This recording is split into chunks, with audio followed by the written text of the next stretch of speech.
Before we start, just a quick reminder to hit that subscribe button.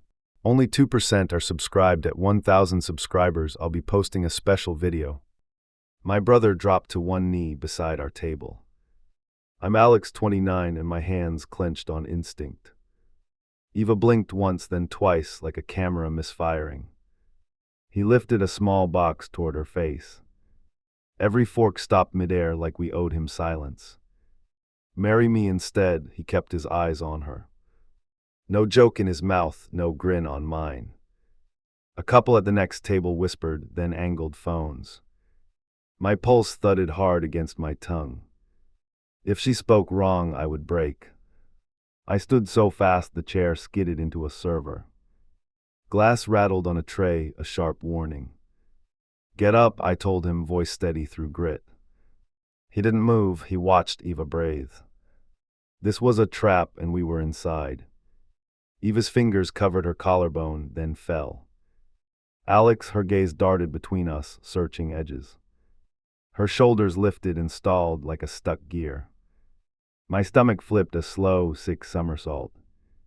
Was she choosing silence or buying time? He eased the box closer, daring an answer. "Right now," he said, making it an order. A bead of sweat slid under my wristwatch. Time went rubbery around my head. Say no or swallow the room. I planted my palm on the box and closed it. He didn't fight me, which scared me more. He smiled like a dealer waiting for the river. Eva pressed her napkin flat, then crumpled it. The air changed when she looked at the door. Outside, she rose, chair legs rasping, breath short. She didn't touch me, she didn't touch him. I followed because I feared what she'd decide alone. He rose last, brushing off invisible dust. We pushed through the crowd like targets. On the sidewalk, she steadied herself on the rail. I kept a step back, heat crawling up my neck. "I'm not answering him here," she said, jaw tight. "Then answer me," I said, pulse hammering. "Do I still have you or not?" He joined us with that patient mask on. "This isn't about romance," he said, palms open. "It's about truth before damage spreads." His eyes flicked to my face and back. He wanted me to watch her crack. Eva faced him and lifted her chin slowly. "I'm not yours," she told him, words clipped. Silence punched a hole through the noise. Then she turned to me and held that line. I waited for the second shoe to drop. He laughed once, short and mean, like a cough. "Too slow," he murmured, tapping his watch. "Delay is doubt, doubt is cheat code." He stepped back as if he'd won already. I felt the ground tilt under my feet. A manager peeked out, eyes on our cluster. "Settle the bill inside," she said, careful voice. I nodded and reached for my wallet, fingers stiff. Eva didn't move. She watched my brother watching me. Money felt simple compared to whatever this was. At the register, he stood beside me, uninvited. "Tomorrow," he whispered, breath steady and cold. "Bring her to our parents, bring your courage." He dropped a receipt into my hand like a summons. I saw handwriting on the back, an address drawn tight. Eva waited by the door with her arms crossed. She searched my face for a choice she could trust. I wanted to say everything would calm down. The words died because they would be lies. I pocketed the receipt and chose not to promise. We stepped into the night with space between us. My brother lined in the doorway like a judge. He didn't wave, he just counted in his head. I heard the beats like distant boots on stairs. This wasn't a moment, this was the opening move. I called him before we reached the curb. Speaker on volume high, no cushion. "Tomorrow at noon, our place," his voice came clipped. "Bring her, bring proof." The line clicked dead like a door slammed. Eva didn't flinch, she extended her hand for my phone. I handed it over without a word. She unlocked hers and set it in my palm. "Rules," she breathed, "we search both. Trust costs something, I paid first." I opened her messages and scanned fast. One thread stood pinned above the rest. Unknown contact, 3 words repeated across weeks. We need to talk. A chill prickled because it read like him. I expanded the timestamps, nights, lunch breaks, random mornings. No replies from her in the last month. Earlier ones were short and practical. Stop messaging, respect boundaries. The thread ended last week with a dot. I checked my own notifications and froze. A calendar invite had appeared without my action. Title: Family Truth Session. Organizer listed as my brother. He planned a crowd before tonight even happened. Eva leaned over my shoulder, eyes fixed. He wants witnesses, she murmured, jaw set. Or he wants pressure to force cracks. I hated how plausible that sounded. I hated that it worked on me. A rideshare rolled up and braked near us. The window eased down an inch, then rose. I caught a glimpse of him in the back. He watched in the mirror and kept moving. He wanted us to know we were watched. I typed a quick reply to the invite. Declined, private note to organizer only. No cameras, no recordings, no int. Eruptions. A minute later, a new invite replaced it. Title changed to open conversation, same time. Eva took back her phone and searched contacts. She blocked the unknown number without blinking. Then she unblocked it and typed a line. Tomorrow noon, directly with Alex only. She hit send and locked the screen tight. Another message jumped in from the same thread. 1 word: coward.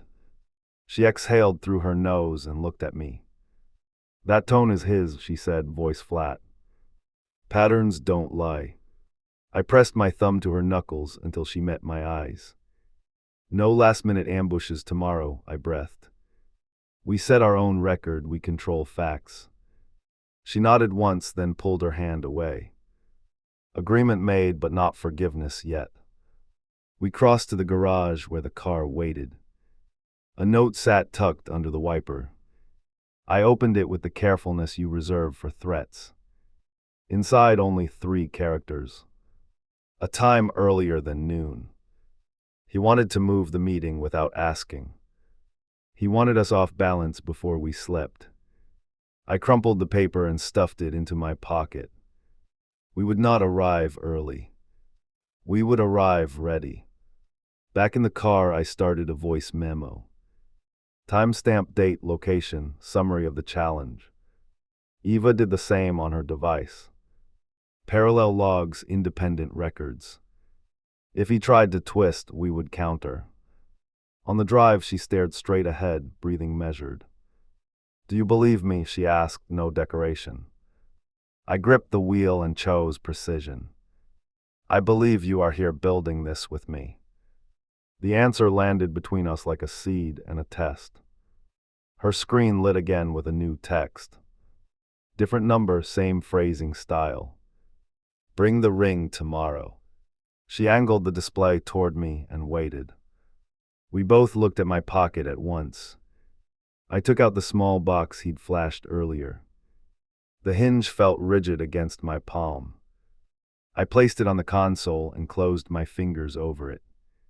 He doesn't get props, I muttered. He only gets answers. We turned onto our street and eased to a stop. A car idled a few doors down with lights off. It pulled away as soon as we parked. I memorized the plate without meaning to. Paranoia and caution look similar in rearview mirrors. Inside, we set our bags down and faced each other. Tomorrow, I said, holding the plan in place.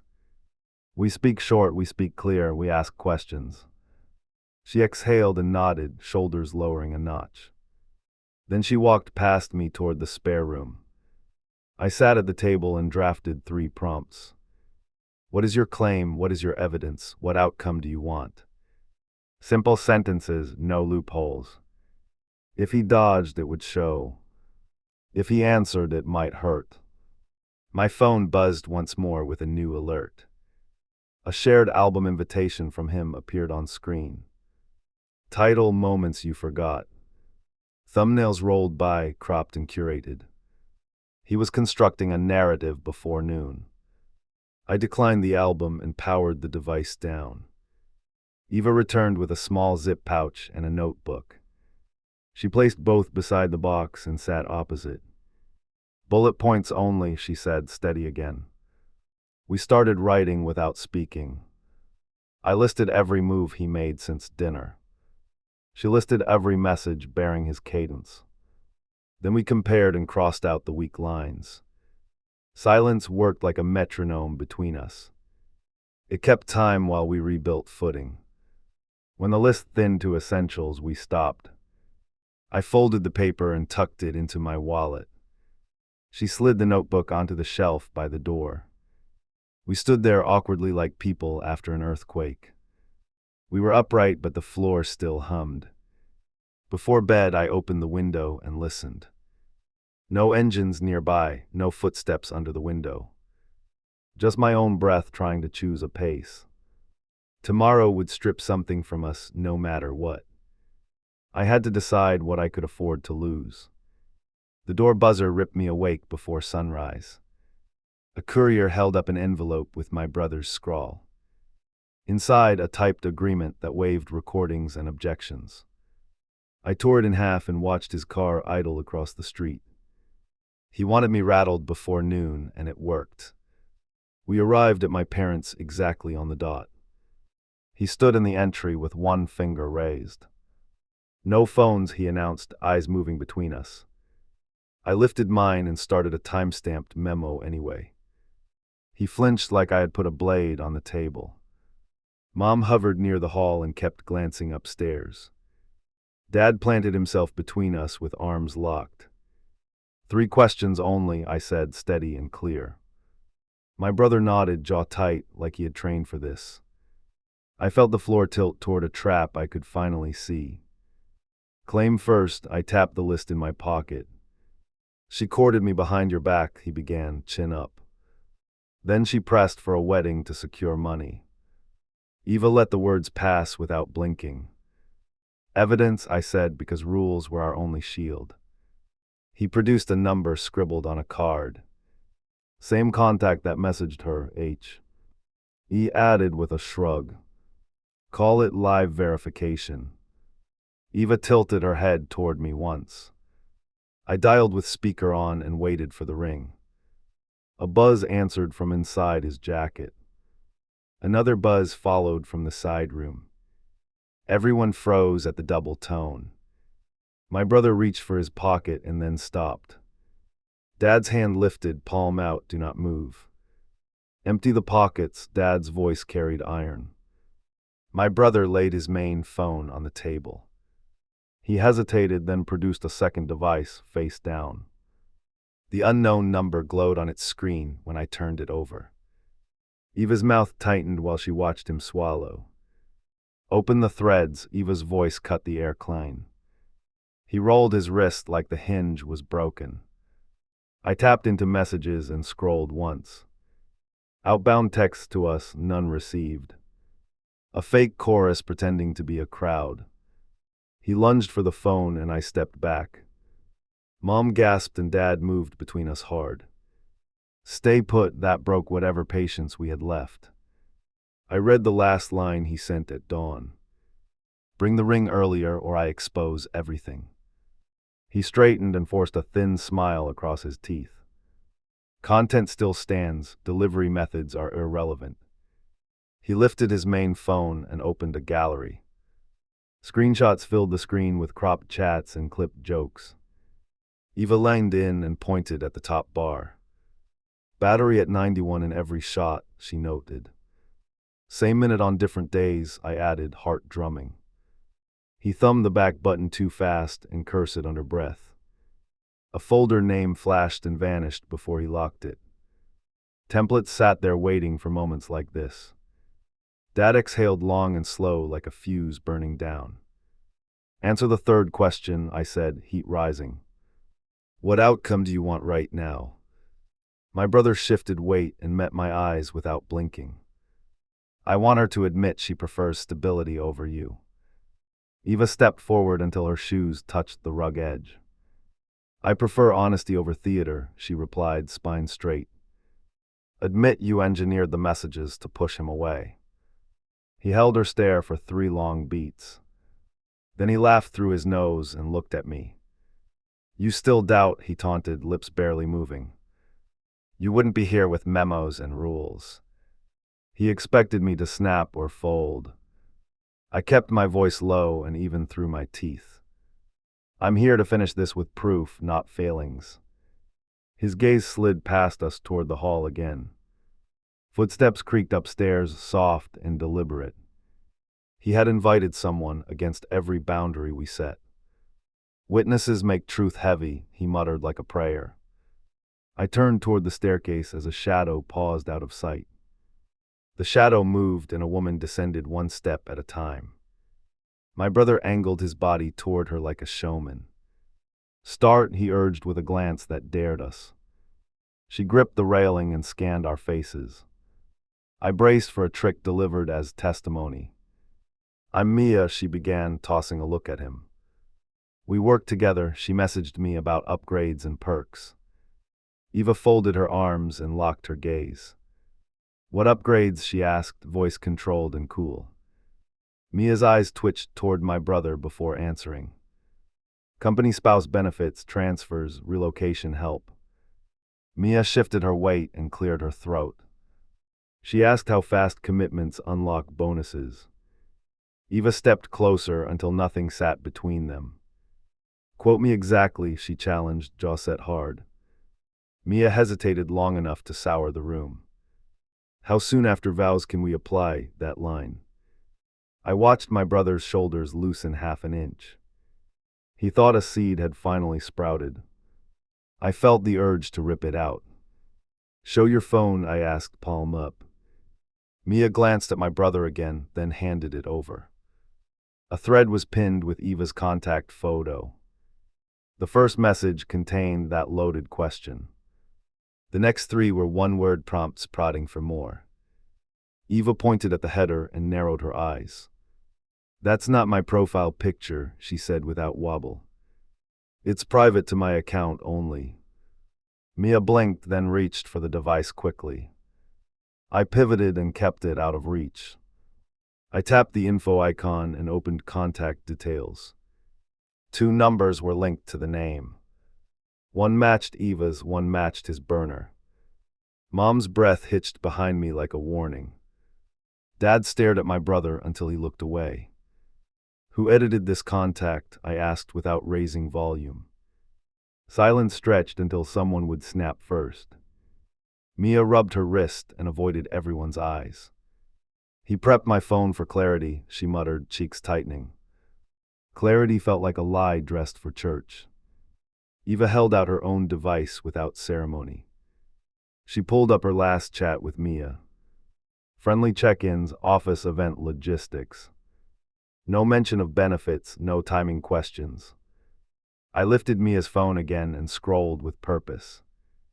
A recent backup restored notice flashed in the header. Timestamp from early morning, right before the invite. I turned the SCR in toward Dad and let it hang. My brother shifted his stance and clenched his jaw. His plan leaked from the seams in real time. Try an outbound call to the second number, I said. Dad keyed it in on the house line. A ringtone buzzed from the side room. I pushed the door and found a power strip humming. Another device lay there vibrating itself toward the edge. My brother reached for it and Dad got there first. He placed it on the table and stared through him. Eva unlocked her phone and started a fresh recording. My brother laughed once and pressed his tongue to his teeth. Confidence can look like fear in a better suit. Mia hugged herself and whispered an apology to no one.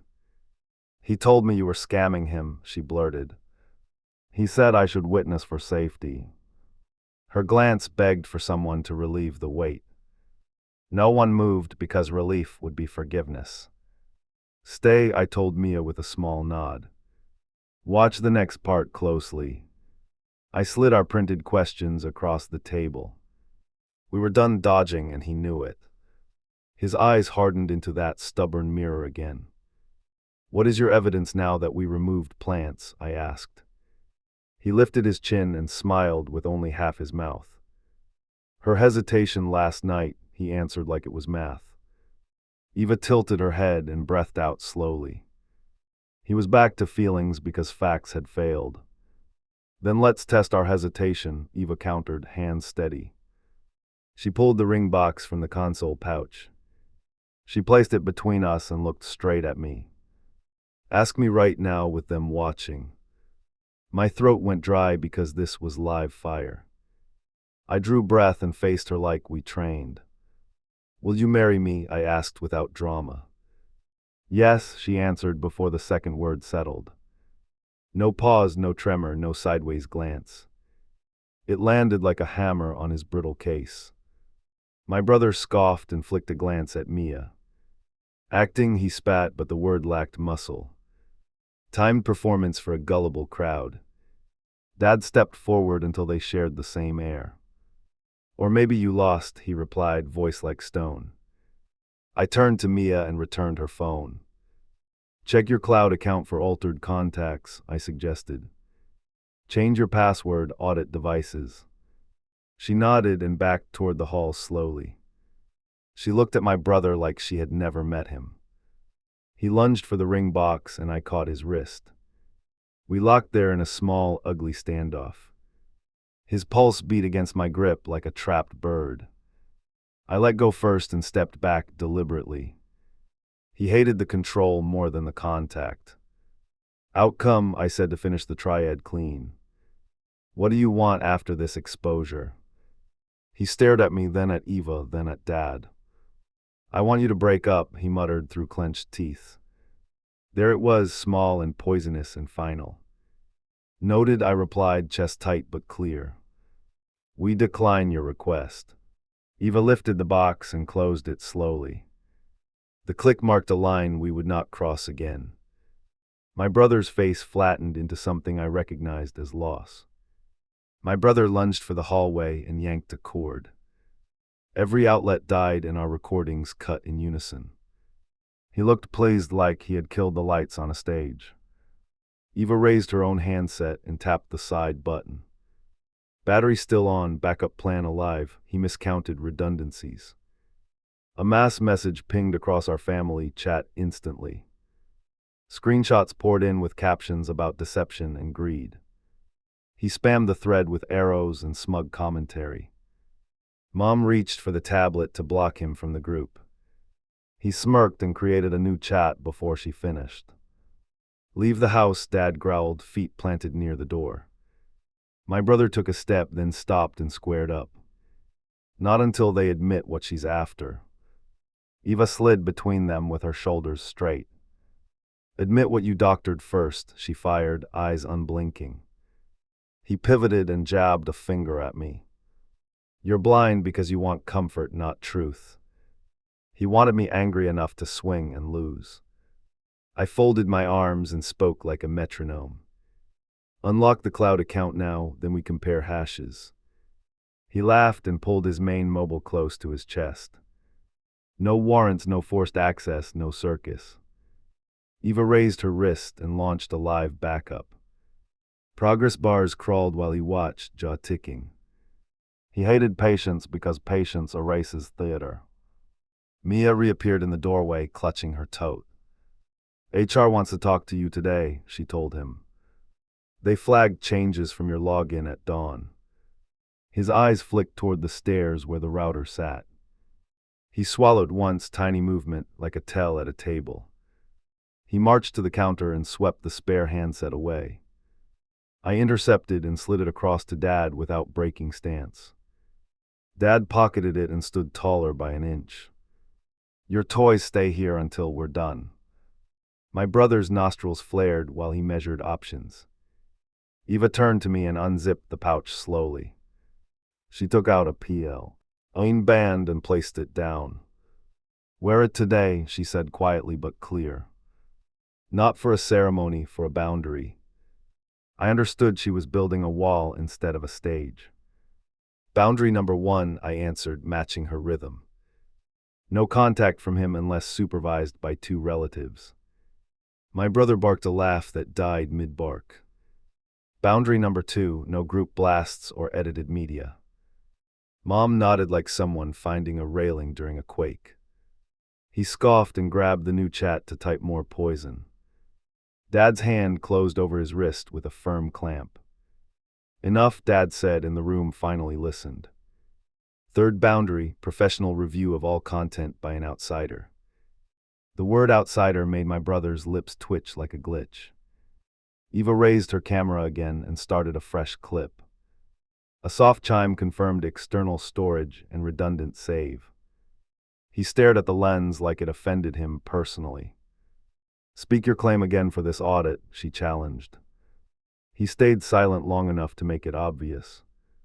He pivoted to a new attack and faced Mom instead. You know she rushed the venue payment last week. He expected a gasp or a flinch and got neither. Mom looked at me and then at Eva without blinking. Refund window still open, she stated, voice calm but firm. I took the band and slid it onto my finger. It felt heavy because choices weigh more than metal. Eva watched my face for any wobble or wobble's cousin. I choose us under rules, not under panic, I said. My brother rolled his eyes and called it rehearsed. A calendar alert chimed from his pocket against his will. He paled a shade and turned the screen away. I caught the mirrored reflection in the glass cabinet. Subject line read, wager check-in. He shifted to block the angle and curse it under breath. Open that reminder, I pressed, stepping closer 1 pace. He hesitated and then thumbed the notification closed. Old note, he muttered with a dry cough. Mia leaned forward and spoke to the room at once. He bragged about a bet at work last week. The word bet hit harder than any insult he had used. My jaw tensed and my fingers dug into my palm. Terms, I asked, staring at his throat rather than his eyes. Mia swallowed and glanced at Dad before continuing. He would prove she wanted status by month's end. He lunged toward Mia and I moved between them quickly. He stopped short and breathed through his nose with heat. Leave her out, I warned, pulse booming like drums. He backed off and smirked at the ceiling like a martyr. Martyrs do not carry multiple lines and staged exhibits. Eva tapped her screen and pulled up the cloud panel. Counselor at 2 today, she announced, eyes on me. Neutral office, recorded with consent, independent archive. I nodded and felt the knot in my chest loosen a click. He scoffed again and muttered about therapy being theater. Dad opened the front door and pointed to the porch. Time up, you can return for the audit only. My brother stared at each of us like witnesses in a courtroom. He tucked his hands into his jacket and stepped outside. He paused at the threshold just to leave one last spark. You'll thank me when she leaves, he tossed over his shoulder. It landed like a dull blade and clattered on the floor. Eva squeezed my forearm once and then let go. I watched him walk to the gate with stiff pride. He didn't look back because looking back would crack him. I turned to Dad and held out the spare mobile. Keep it sealed until the analyst arrives, I requested. He nodded and tucked it away like a signed confession.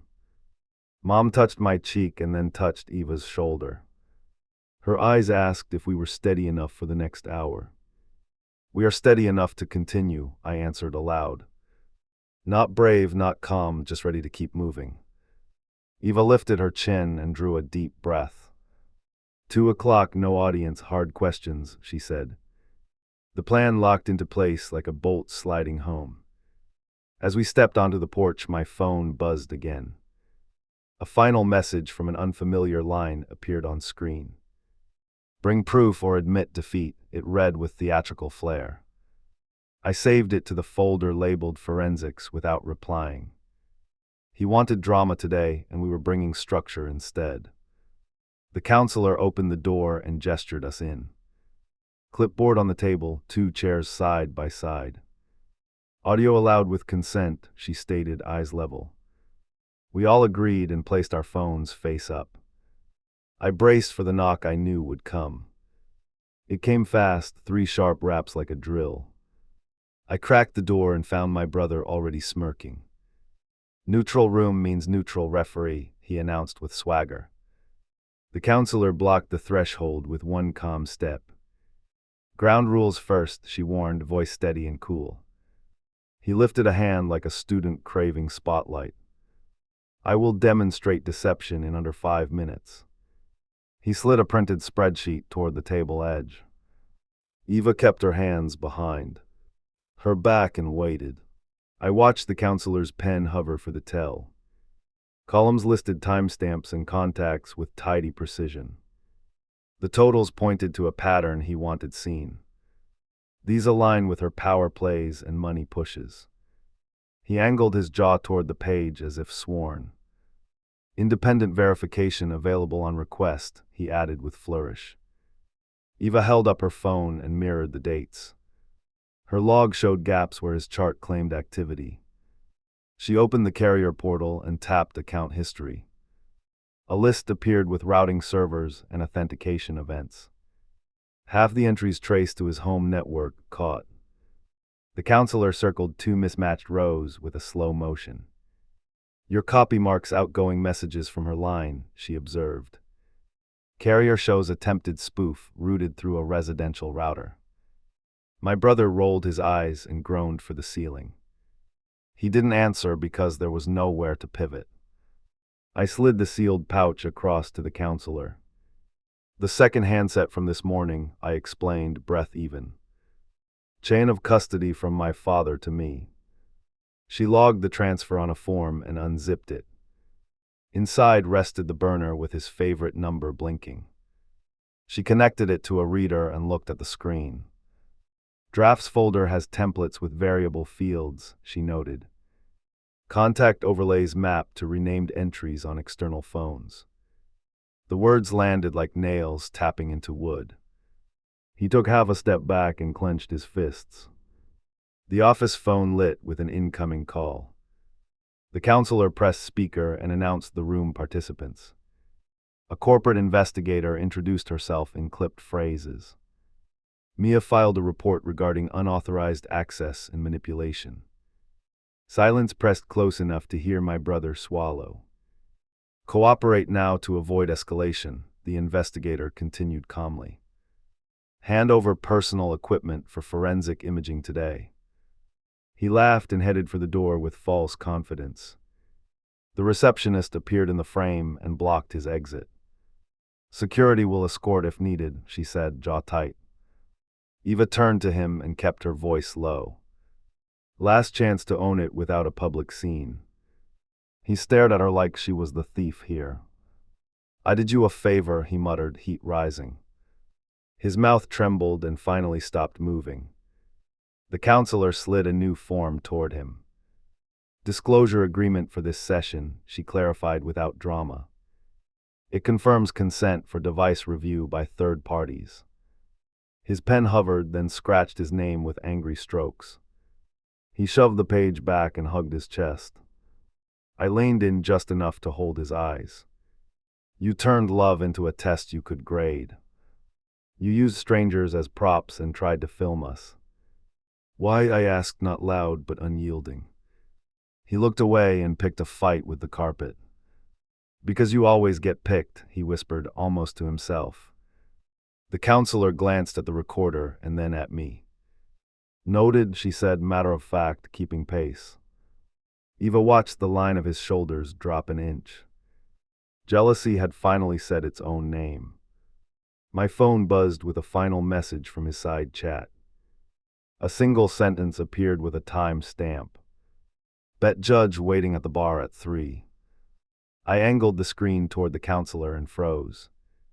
He had planned to collect on humiliation like a prize. Forward that, the counselor instructed, hand out for the number. She attached it to the case file and flagged it urgent. Meeting that person risks more ambushes, she added firmly. I nodded and turned off previews to stop the bait. He watched, tight-lipped, calculating escape routes. Eva lifted the ring box and placed it in my palm. "We're pausing the wedding date until trust breathes," she said. Not walking away, not marching ahead. My chest tightened, then loosened with something like relief. We were choosing endurance over spectacle for now. My brother snorted as if the pause proved his thesis. I faced him and kept my voice steady and direct. "The pause is because of you, not because of her. Boundary holds, review goes forward, contact stays supervised." He blinked faster, absorbing each wall as it locked. Security arrived and waited by the door without words. My brother gathered his jacket with jerky movements. He paused and looked at me like I owed him gratitude. "Last word," he challenged, chin lifted a notch. Old reflexes tugged, but I refused the hook. I turned to the counselor instead and signed the release. Eva did the same with crisp, deliberate strokes. We handed over backups and our timeline sheets. "Independent report within a week," the counselor confirmed. My brother flinched at the word week like it burned.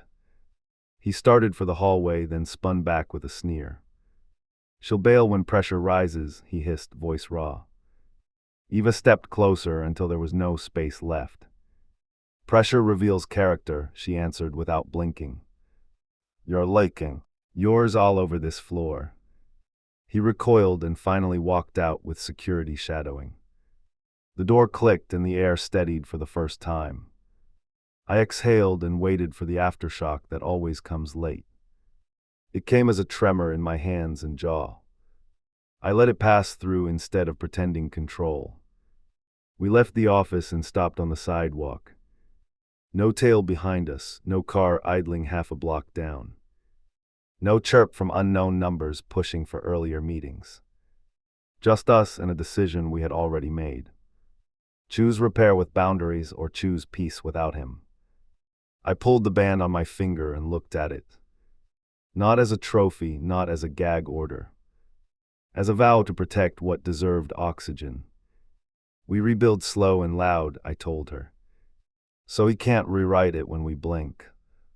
Her hand found mine and gripped hard once. "We rebuild measured and loud," she corrected with a small smile. I nodded because the word measured fit the work. Then her smile faded and the steel returned. "Call your parents, set the same rules at home." I called and laid the template in clean lines. Limited contact, no group blasts, third-party audit only. Mom agreed fast and promised to hold the door shut. Dad answered with a single word that sounded like anchor. We would not relive last night in their kitchen. As we walked, a cloud account alert pinged my screen. Access request from an unfamiliar device hovered like a mosquito. I denied it and submitted a fraud report without hesitation. Eva mirrored the steps on her phone until done. He was still reaching for our handles and losing grip. We passed the bar where the bet judge waited. Through the window I saw a man checking his watch. My brother stood outside arguing with two colleagues. Me across the street toward HR with a folder tucked tight. I kept walking because some fights win by not entering. At the corner, a breeze cooled the sweat at my collar. Not peace, just a fraction of space to plan next moves. Eva squeezed my hand twice like a code we never learned. We turned toward home with our backs to the theater. Behind us, someone shouted my name, and I didn't turn.